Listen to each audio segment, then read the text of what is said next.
www.attableek.com, the reviver of Iman. بکھرے ہوئے اچھے نہیں معلوم ہوتے.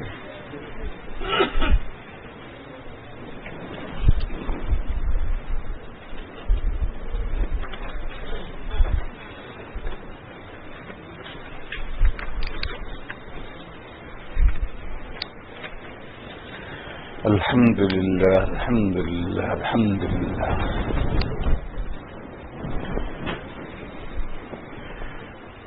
نحمده ونستعينه ونستغفره ونؤمن به ونتوكل عليه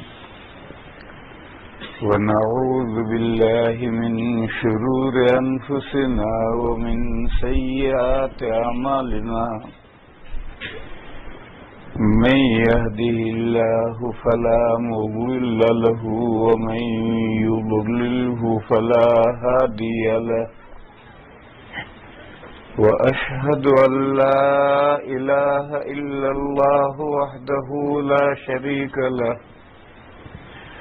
وأشهد أن سيدنا ومولانا وحبيبنا وشفيعنا وسندنا محمدا عبده ورسوله أرسله إلى الناس كافة بشيرا ونذيرا وداعيا إلى الله بإذنه وسراجا منيرا. صلى الله تعالى عليه وعلى آله وصحبه وبارك وسلم تسليما كثيرا كثيرا.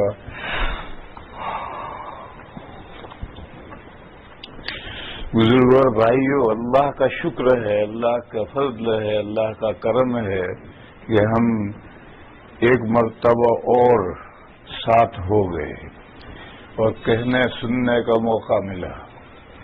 آگے کیا ہوتا ہے اللہ بہتر جانتے ہیں. 3 دن ہیں ہمارے پاس.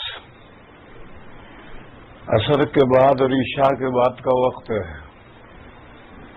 چھوٹے چھوٹے مسائل تو ہمارے عبدالسبحان بھائی ہیں یہیں فرانسسکو کے.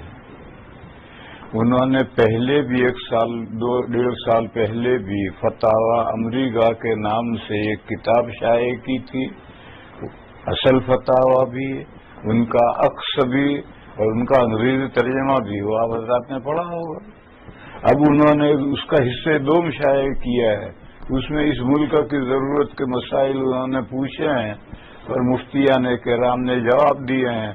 اس کو اسی طرح سے انہوں نے بہترین انداز میں شائع کیا ہے. وہ آپ حضرات پڑھیں، سے چھوٹے چھوٹے سب مسائل اس میں ہیں. جو مسائل اس میں آ گئے ہیں اس کو بیان کرنے کی کوئی خاص ضرورت نہیں محسوس کرتا. لیکن مسائل غیر متناہی ہیں، بے شمار مسائل ہیں اور ہر ایک کی ضرورت کے مسئلے الگ ہوتے ہیں. بس یہ جو کتاب شائع ہوئی ہے اس میں کامن مسائل ہیں، لوگوں کے عام ضرورت کے مسائل ہیں. آپ کی اپنی ضرورت کا کوئی مسئلہ ہو آپ لکھیں، کسی بھی زبان میں لکھیں، عربی میں لکھیں، اردو میں لکھیں، انگریزی میں لکھیں، ہندی میں لکھیں، گجراتی میں لکھیں، بنگالی میں لکھیں. ہمارے پاس میں سب زبانوں کے جاننے والے احباب ہیں، وہ ترجمہ کر کے مجھے دے دیں گے.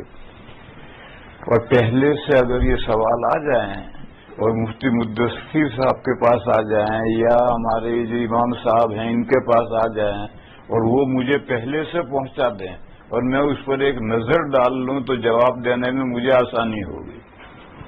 ایک دم ہاتھ کے ہاتھ سوال آیا ہے اور ایک دم جواب دینے میں کبھی پوری تفصیل نہیں ہوتی. اور پہلے سے سوال جان لیا ہو اور دماغ میں اس کا جواب سیٹ کر لیا ہو تو وہ بہتر جواب ہوتا ہے. اس سلسلے میں بعض بھائی سوالات تصنیف کرتے ہیں، گھڑتے ہیں اور پوری سوالات کی کتاب لکھ کر بھیجتے ہیں. وہ کہتے ہیں میں دوسروں کی ضرورت کے لیے سوال کرتا ہوں.